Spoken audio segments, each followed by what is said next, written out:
Welcome to episode 2 of the GLI Sports Guys. Jamie, Stuart, and Andrew Rappaport here to bring you all the local sports, pro, college, high school, whatever you want, we've got it. And Andrew, we have to start with a quick recap of my team, the Jets, versus your team, the Bills, which looks like it may have been the last game Zach Wilson ever started for the Jets. You had that shirt ready, didn't you? Of course you did. I didn't want to brag. Sure you did. Sure I do. Sure I do. Why not? Why not? Listen, let's go Bills. Yeah. Again, I can't. Every week I want to say to you JTS, but we can't. So it was an abomination. At this point, we all saw it. We all know it. Zach Wilson then benched. Jet fans, for the most part, are saying, thank goodness. But Rapp, I mean, he was a number 2 pick. It's year 3. You assume Aaron Rodgers is coming back next year. Is this the last time we're going to see Zach Wilson play for the Jets? I would have to think absolutely yes. I mean, how can he ever get back in the lineup again? If Aaron Rodgers goes down next year, you can't possibly put this guy back in again. No, he won't be the backup. Right. So what is his role on the team?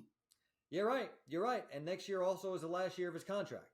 Right. So, Joe Douglas, he erred in a lot of people's opinions by having Zach Wilson. If you're going to say Zach Wilson needs a redshirt year or 2, then you also can't make him the number 2 guy that has to go in. If 40-year-old Aaron Rodgers gets hurt, that's what happened. And at this point, he has to take that redshirt year somewhere else because it can't be here. It cannot be with the Jets. You and I have talked about it. I said he's borderline Ryan Leaf territory, which is words you never want to hear if you're a quarterback. But that's it. Nice guy, talented, but Joe Douglas swung and missed. And we've got a lot of things to talk about. I want to give you quickly the GLI rundown. Obviously, we're talking about Zach Wilson. We're going to have a fun little potential Giant Jet trade. We're going to bring in our quarterback expert guru, Long Island's own Jack Coan. We're talking high school. We're talking hockey. So something for everyone. But yeah, the Jets front and center in the spotlight.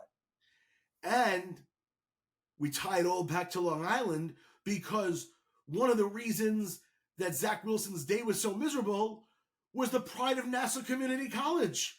Rasul Douglas, right? 2 interceptions, a fumble recovery. I mean, he came in and looked like the best deadline acquisition ever and made Zach Wilson's day completely miserable. Played at Nassau Community College, right? Yeah. Played for the Packers, now Buffalo. So, yeah, big day. Yeah, not a lot of people know that he got his college start here. But, yeah, he played here, and you could tell he was a star in the making. Went on and finished his college career, and then went on to the NFL. So, Long Island having a big impact in your game the other day. Yeah, impact in a negative way is what Zach Wilson has had. And it also is what Danny Dimes has had for the Giants. And you, Rapp, of all people, came up with a ridiculous trade suggestion. Well, I like to ruffle some feathers a little bit. Sure. Because, I actually have the only team that wins in New York these days. So I was wondering, would you make the trade, or who says no? Do the Jets or the Giants say no? Zach for Danny Jones. Who says no? Yeah, I mean, I got to say the Giants would say no to that, even though, you could argue, Daniel Jones has thrown 2 touchdowns this whole year, and he's getting $40 million. So at least Zach isn't getting $40 million. He threw 6 touchdowns. But I'd have to say the Giants would say no to that swap, I would think. Think about how low both quarterbacks have sunk that it's even a discussion. Yeah. Maybe Zach Wilson would be better under Brian Daboll. Who knows? But, yeah, the fact that that's even a topic. All right, so we have to bring in the pride of Long Island, the pride of Sayville, quarterback, Jack Coan, our favorite quarterback, Long Island's favorite quarterback. Jack, thank you so much for joining us. And I've got to ask you your initial reaction to Robert Saleh benching Zach Wilson. Yeah, well, I think it's unfortunate, for everyone involved in that situation. I mean, as an organization, I don't think you ever want to see, your starting quarterback get benched because think it's just a product of all the things around him, just as far as, whether it's O-line play or receivers or the play caller or whatever it is. It just means the team's not having success. And a lot of times the quarterback, has to take a lot of blame for that. And, switching up the quarterback is often seen as, basically a change in, the offense or a change in the season, going in a different direction, just trying to add a spark. And, everything I've heard about Zach is he's a good guy and he's a super hard worker. So I definitely feel for him, but excited to see how the season goes for the Jets. What could a benching, or what does a benching do to the mentality, to the mental state of a quarterback? Yeah, I mean, it's definitely a tough situation. It really depends on the guy, what kind of mindset you're going to have.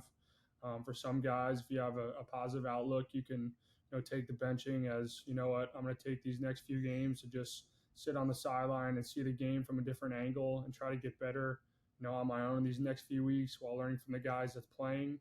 But at the end of the day, too, it stinks to know that, you were in that situation and ultimately the coaches or your teammates didn't believe in you and they need to go with somebody new. So it's really just tough to happen, and hopefully he responds well to it. If you were in Zach Wilson's shoes, is New York a place you'd want to try and keep it going, or at this point you just want to clean slate and maybe try somewhere else next year? Yeah, I mean, it's an interesting dynamic because they do have Aaron Rodgers there, and they know eventually he's going to come back and be the guy. So he could be a great mentor for Zach and maybe help him in his career. But I feel like when you see a lot of guys in Zach situations that were, the number 1, 2, 3, 4, 5 draft picks that ultimately didn't pan out well in their first spot, I feel like ultimately you kind of need a clean slate, try somewhere new, and see how it goes from there. Just get a new start. And I want to ask you one quick question about the other quarterback in New York, Mr. DeVito, who, dazzled everyone with a 3-touchdown performance despite being sacked 97 times in one game. I'm joking, but you got to give him credit, the Jersey kid, right? He showed a lot, didn't he? Yeah, no doubt. I mean, I think it just shows that it's really any given Sunday in the National Football League. There's so many talented guys out there, whether they're high draft picks or undrafted guys. Really it's anyone's game. Whoever shows up to play that day and balls out is the one that's going to win. The margin for error is so small and really could be anyone's day. And a lot of credit to him. He definitely played well and showed a lot of confidence out there. I don't know if Jack heard me last week, but I'll say now with Jack here. Jack, I said you were a better high school quarterback than Tommy DeVito. We covered everybody, and you motivated DeVito. I motivated DeVito. Yeah. No. I guess it was you, Raph. You were the one. There you go. Jack, thank you for joining us. Can you say the same thing about Tim Boyle, please? There was one piece of good news. Jack, we could talk about it real quick. Jack's cousin Patrick, although save a loss, played this weekend, threw a touchdown pass. So hopefully next year the Coans come back over and take over Sayville, right? Oh, that's right. He'll be back. He'll be back stronger than ever, for sure. Awesome. All right, thanks, Jack. All right, thank you. If Patrick Coan and Sayville would have figured out how to beat East Islip, they would be playing Southside this weekend, who made history. For the first time since 1991, they won a county football championship. And for the first time ever, they're playing for a Long Island championship. And I have to say, James, I was at the game, the county title game the other day against Floral Park, and they're just the pure excitement, the jubilation. Good work. With this team.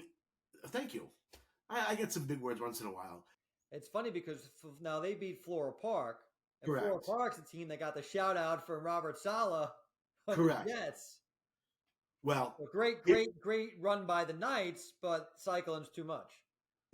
I'm not going to say the exact words that the Cyclones were saying after the game, but let's just say they were saying, boo Robert Saleh. So he motivated them.